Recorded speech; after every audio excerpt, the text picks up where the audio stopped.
Hi, everyone, and welcome to the latest episode of the Tiny Brains podcast. I'm Kevin Joyce, CEO, and with me, as always, is Peter Graham, the Brigadier of Brains at Tiny Brains. Hello, Peter. Hello, Kev. Happy Monday. It's Monday. So, what we do on this podcast is we always talk about the biggest stories in XR from the previous week. But today, I've got something to share. Shock horror. So, for those of you who know me, you'll know that I have worked in XR for more than 10 years now. Over a decade of my life has been dedicated to XR. And for much of that time, I was a journalist and a critic, specifically a game critic. And I haven't flexed those muscles now for a few years. So I decided I was going to try something new. And I personally have a new side project out there. Pete, you should look this up. It's called 131XR. And what I'm doing basically is really short, bite-sized game reviews. And these are intended not for the audience out here that know about XR and know all the new releases probably before I do these days. These are intended for your mums and your brothers and your sisters and your nieces and your nephews and the people who have a VR headset but don't really know where to go to get the latest information or reviews on what they should be playing and experiencing. So please check it out, 131XR. And if you have any ideas or suggestions, I'm totally open to comments and criticism. This is something new that I'm trying. So, yeah, please join me. Very good, Kev.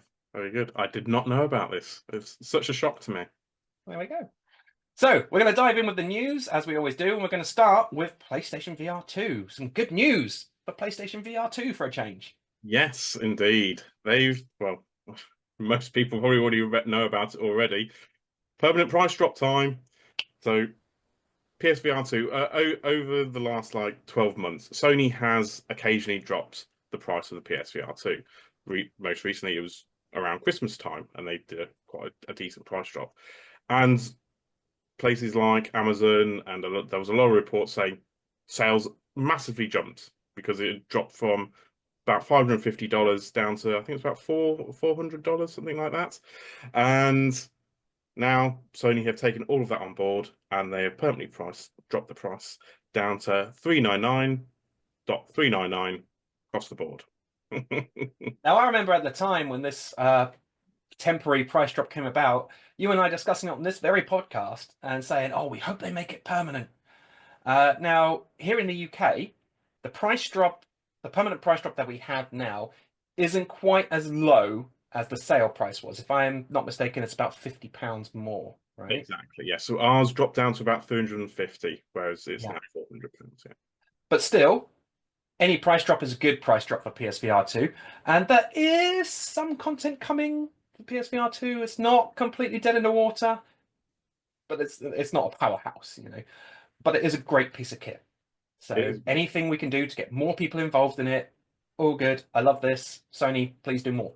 And keep an eye out because that price drop is for both the headsets as a standalone unit and for the Horizon bundle. I couldn't get it out then. But they're both $400, pounds, whatever you want to call it. So try and get the bundle if you can. Get a free game. Yeah, A good game, nonetheless. exactly. Okay, so moving on, we're going to talk about Meta and the Aria 2. Do you remember the original Aria, Kev, from Rings a 2020? bell. Do I remember it? Yeah. It was one of their research projects that they revealed during Connect, and it was essentially you build as a pair of AR glasses, but they weren't AR because they had no display. They were research glasses, and Aria 2 is essentially a step up from that. So they look like sunglasses, but they have a massive amount of tech built into them. Still no displays, but they're designed for research and experimentation. So they're going to be given to third-party researchers working on machine perception systems, AI and robotics, that sort of stuff. So you're not going to be able to buy it down your local Target, for example. But again, this is one of those steps towards AR glasses and tackling those sort of issues. Anyone who watches this podcast regularly or listens, if you're on Spotify, anyone who pays attention to this podcast regularly will know that we are firm believers in the future of AR, but there are steps that need to be taken. And so this sounds like another one of those steps. So well done. This is not Orion. We're still No, a long way from Orion, but this is a step towards it. yeah, and yes, clarity, Iran were more AR glasses, whereas Aria has a lot of the tech that you'd expect. There's an RGB camera in there, there's positional cameras, there's eye tracking, spatial microphones. There's even a barometer and a magnometer in there, but there's no AR. So this is There's for no people to display. wear and to collect data from more than anything else. So moving on, we have another key player in the XR industry doing other things. This is a big one, right? What, Valve Deckard? Yeah. It's- If it's true, if it's true, it's been a long time coming, and it's a big deal. It has been a long time coming, and the rumors have swirled around for many years. It's almost reached a sort of legendary status now, hasn't it? But it blew up over social media over the last week, and we couldn't not include this in the podcast to talk about this new report, this new leak, suggesting that Valve Deckard is supposedly going to arrive in 2025 for an estimated $1,200.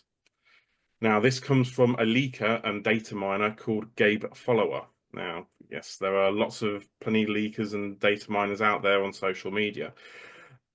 The reason why this has gained a lot of traction is the fact that they have previously leaked details of a lot of other Valve stuff, from Counter-Strike, Half-Life, and its upcoming MOBA shooter, Deadlock. So they've got a decent track record, which is why people are so interested in this new leak. And it Weirdly, seems quite legit from what I have seen. Now, there are several different schools of thought on this, but the leading one that I have seen is that it is a wireless headset that connects remotely to a PC. yes. Now, this is interesting because it means that you're not having onboard compute, but it's not tethered, um, which is cool. Well, I'd read that it was standalone wireless. So See, what I have read that as well, but from what I'm gathering, there is less faith in that than in yeah, PSVR. I would understand more faith in the wireless because that's what a lot of people want nowadays. They don't necessarily want the cable anymore.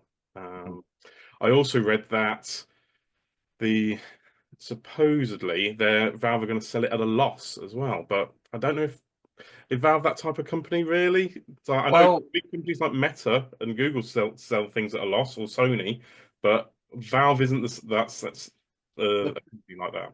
The thing is, it's Valve have the opportunity to make a play here because obviously, much like in the console market, everyone who buys this device will be purchasing their software from Steam, Hmm. and thus Valve will make their revenue up from sales on Steam, right? From game sales. So Valve does have the opportunity to do this. It's whether or not they want to take it. Now, I do believe that Valve still has faith as an entity. Valve still has faith in the VR market. They were big players early on before there even was a market. And while subtle, they have continued to support VR in various different ways. Obviously, the Index was a big one, but there have been other ways that Valve has been supporting the VR market. Constant updates to Steam VR and so on. So I don't see it being outside of the realm of possibility. But there's a lot of information here to dissect, and how much of it is true or not, we don't know. But regardless, the takeaway that I've got from this is that Valve is still invested in VR, and there is a new headset somewhere. Somewhere on the horizon. Hopefully, it'll be this year, which would be lovely. Hopefully. So moving on to another company that does have hardware out there, but not talking about their hardware, we've got some HTC news. Yeah, we don't often have HTC news, and I like to report on that occasionally. HTC have announced a Viverse Worlds, which is their, dare I say it, metaverse platform. Yes, they've just launched it, and it's essentially a web-based browser platform. So it's VR, but you can access it online through essentially any headset. HTC have a long track record with being agnostic. They like their software to generally be available to as many platforms as possible. like Viveport, for example, you could access that through most headsets. And so, yes, Viverse Worlds, you can now freely access, which is Yeah, I mean, it was inevitable that this would happen, right? But there's so many metaverses appearing now, and HTC haven't had the most traction, not like they used to with the Vive. Best of luck to you. Best of luck to you, yeah. buddy. Well, I hope because I was reading some details and it supports Gaussian splats or Gaussian. Gaussian splats and HTC's polygon streaming tech, which from the images should support higher fidelity worlds. So it should look better than Horizon Worlds and That's not difficult. yeah, VR chat, those other places. So hopefully they'll have not only the fact that they're online, because a lot of these other platforms, you have to have an app, don't you? They're not generally freely available online. You have to have an app.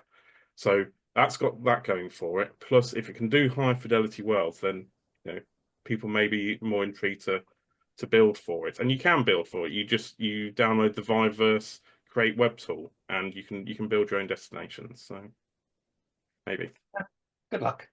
Good luck. Moving on from Gaussian splats to GORN splats. Feel I did. Oh dear. Uh, So we always end this podcast with some gaming news, and we've got a pretty big one right now from a game that for a while was quite a landmark in VR. yeah, a lot of people were introduced to GORN from around 2016, I think it first hit early access. A very bloody brawler where you essentially got thrown into the gladiatorial pits and could fight your way out with as much carnage as possible. Now it's getting a sequel, GORN 2, and this comes from Cortopia Studios, the people behind Escaping at Wonderland. They have actually teamed up with the original developers, Free Lives, to create this sequel, and it's due out later this year at some point. There's no launch date just yet, but it's coming to all major headsets. Coming to Quest, PSVR 2, Steam, the lot. So look forward to that one and to the review on 131XR when it comes. Gotta plug it as hard as I can. Thank you all for watching, everybody, and yeah, we'll see you again next week.